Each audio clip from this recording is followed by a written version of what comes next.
who speaks has the close up, and then you can tint your lines with the emotions of the character you play. We've met from the Mary Claire cover for Brazil. Yes, hi, how are you? Hi, good to see you. Isabella, I'm loving that I'm seeing you in a lot of films, a lot of things, but with this specifically, you steal the scene every time that you're on screen, even when your character, let's say she's a woman of few words, you know, very few whenever words, she's there. Yeah.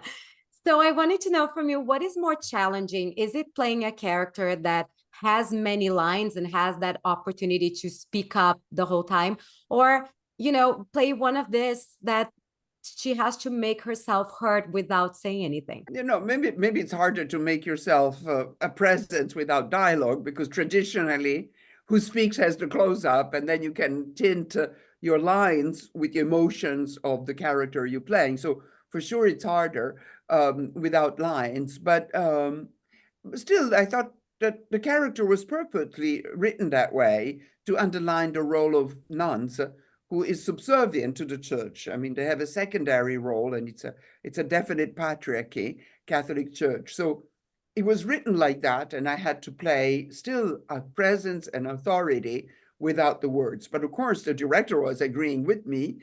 He had written and accepted the script. So we were accomplices at this. So some of it, of course, it was my acting, but some of it was the way he placed the camera, the way he saw me as in a glimpse of a little smile as I hear something that, like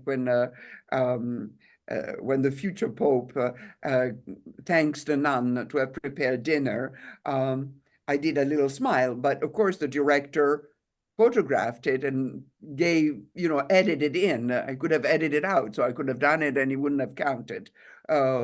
Or when I do the curtsy at the end to say, I'm going back to my role of silence, he let it in. So it's me, but it's also the director that allowed me to do all this and captured it and left it in the edit part of the film. Now, you have been doing very interesting roles, including Sister Agnes. She's she's a quiet nun, but she's a boss lady in many ways.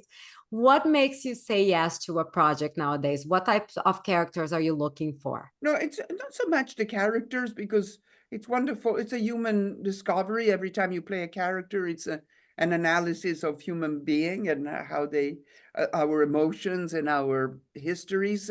But mostly I think it's the director. Sometimes I read the script and I may not be very clear, but if it is a director that I admire, I ask to have to meet and to explain.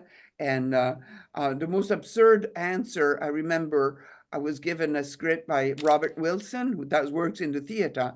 It was based on Umberto Eco's book. So I read the script. I didn't understand it. I bought the book. I read the book. I didn't understand the book. So I went like a humiliated person with my tails between my legs. I went to Bob and I said, Bob, I really want to work with you. I cannot tell you how much I love working with, I admire your work, but I have to tell you the truth. I didn't understand the script, nor I understood the book. And I read it and I was hoping to understand it. He said, I didn't understand it either, to my total surprise. And he said, this piece is about mystery. It's about how you can manipulate words, how you can manipulate scene, and you have a feeling that you understand it, but you don't understand it. And sometimes that's what life is about. So it was liberating that, when I didn't understand, it was actually the core of the film. Actually gave me a really good sense of working with great directors. You don't have to understand totally. Sometimes, I mean, David Lynch doesn't make films that you understand exactly the story.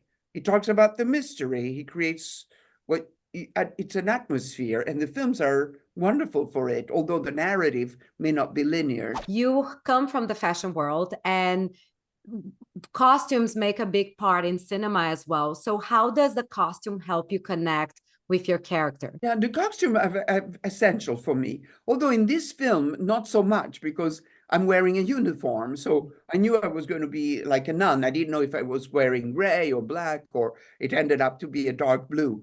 But when I play other characters, because the nuns are in a uniform, because you try to erase your personality, right?